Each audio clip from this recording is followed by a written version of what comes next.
Hello dears, അപ്പോൾ ഇന്ന് നമ്മുടെ വീട്ടിൽ ഒരു ചെറിയ ഫംഗ്ഷൻ ഉണ്ട്. അതുമായിട്ട് ബന്ധപ്പെട്ടിട്ട് കുറച്ച് ഫുഡ് ഉണ്ടാക്കുന്ന പരിപാടിയാണ്. അപ്പോൾ ആദ്യം നമ്മൾ മാമ്പഴപ്പുളിശ്ശേരി വെച്ചു. അതിന് പിന്നെ പച്ചടിക്കൊക്കെ താളിച്ചൊഴിക്കാനാണ് ഈ കടുക് വറക്കുന്നത്. പിന്നെ ഏത്തയ്ക്കപ്പച്ചടി ഉണ്ടായിരുന്നു. എല്ലാ റെസിപ്പീസും ഒന്നും ഞാൻ ഇതിൽ കവർ ചെയ്യുന്നില്ല, കുറച്ച് കാണിക്കാം. പിന്നെ രാവിലത്തെ ബ്രേക്ക്ഫാസ്റ്റിന് നമ്മൾ ഇഡ്ഡലി ആയിരുന്നു ഉണ്ടാക്കിയിരുന്നത്. ഇഡലിയും സാമ്പാറും ആയിരുന്നു. ഇത് നമ്മുടെ മാമ്പഴപ്പുളിശ്ശേരിക്ക് വേണ്ടിയിട്ടുള്ള തൈര് കടയാണ്, അതിനകത്തേക്ക് ഒഴിക്കാൻ വേണ്ടി. പിന്നെ നമ്മളാക്കിയത് ചിക്കനായിരുന്നു. ചിക്കൻ പെരട്ട് പോലെയാണ് നമ്മളാക്കിയിട്ടുണ്ടായിരുന്നത്. അതിൻ്റെ ഒരു സെപ്പറേറ്റ് വീഡിയോ ചെയ്യാമെന്നാണ് ഞാൻ വിചാരിക്കുന്നത്.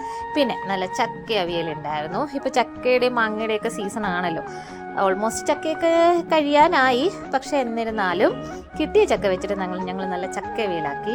കൺമണിക്ക് മാങ്ങ ഇഷ്ടമാണ്, ഇത് ഇച്ചിരി പച്ചയാണെങ്കിലും അവൾക്ക് ഇഷ്ടമാണ്.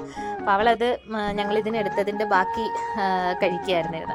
പിന്നെ നല്ല പാൽപ്പായസമാണ് ഉണ്ടാക്കിയത്. നല്ല പാലട പായസം കാരമലൈസ് ചെയ്ത് ഷുഗറിലേക്കാണ് നമ്മളതിട്ടിട്ട് ആക്കുന്നത്. അങ്ങനെ ചെയ്യുമ്പോൾ ഒരു പ്രത്യേക ടേസ്റ്റാണ് ആ പാൽപ്പായസത്തിന്. ശരിക്കും പറഞ്ഞാൽ എന്താ പറയുക, ഒരു മിൽക്ക് മെയ്ഡൊക്കെ ഒഴിച്ചൊരു ടേസ്റ്റാണ് നമുക്ക് ആ പാൽപ്പായസത്തിന് ഫീൽ ചെയ്യുന്നത്. മിൽക്ക് മെയ്ഡൊന്നും ഒഴിച്ചിട്ടില്ല, പക്ഷേ ആ ഒരു ടേസ്റ്റ് ഫീൽ ചെയ്യും അങ്ങനെ ചെയ്ത് കഴിഞ്ഞാൽ. അപ്പോൾ ഇത്രയായിരുന്നു നമ്മുടെ കറികൾ ഉണ്ടായിരുന്നത്. അച്ചാറ്, ചിക്കൻ, അതുപോലെ തന്നെ അവിയൽ, പിന്നെ നമ്മളുടെ ചോറും പപ്പടം, സാമ്പാർ, പുളിശ്ശേരി, ഇത്രയും വെച്ചിട്ടൊരു കുഞ്ഞു സദ്യ. ഫംഗ്ഷൻ എന്തായിരുന്നെന്ന് ചോദിച്ചാൽ എൻ്റെ അമ്മയുടെയും പിന്നെ എൻ്റെ ചേച്ചിയുടെ മകളുടെയും ബർത്ത്ഡേ സെലിബ്രേഷൻ ആയിരുന്നു. ബർത്ത്ഡേക്ക് ഓൾറെഡി കഴിഞ്ഞു. അതിപ്പോൾ ഞങ്ങളൊരു വീക്കെൻഡ് നോക്കി അങ്ങ് സെലിബ്രേറ്റ് ചെയ്തതാണ്. വർക്കിംഗ് ഡേയിലായിരുന്നു ബർത്ത്ഡേ. അപ്പോൾ അന്ന് എല്ലാവർക്കും കൂടാൻ പറ്റാത്തത് കൊണ്ട് വീക്കെൻഡ് നോക്കി അങ്ങ് സെലിബ്രേറ്റ് ചെയ്തു. ഇത് കണ്ടു, ഈ സോഫയിൽ ഒരു ബസ്സിലെ തിരക്കുണ്ട്. ഇവിടെ വേറെ ഇഷ്ടംപോലെ കസേര ഉണ്ടെങ്കിൽ എല്ലാവർക്കും അതിലിരിക്കാനാണ് ഇഷ്ടം. പിന്നെ ഞങ്ങൾ കസിൻസ് എല്ലാവരും കൂടെ ഒന്നിച്ചിരുന്നു, ഭക്ഷണമൊക്കെ കഴിച്ചു.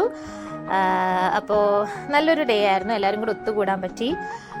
എല്ലാവരുടെയും വിശേഷങ്ങളൊക്കെ ഒന്ന് പങ്കുവെക്കാൻ പറ്റി. പിന്നെ നാട്ടിലില്ലാത്ത കുറച്ച് റിലേറ്റീവ്സൊക്കെ ക്ഷണിക്കപ്പെട്ട് വന്നിട്ടുണ്ടായിരുന്നു. അപ്പോൾ ഇത്രയേ ഉള്ളൂ. Bye, see U.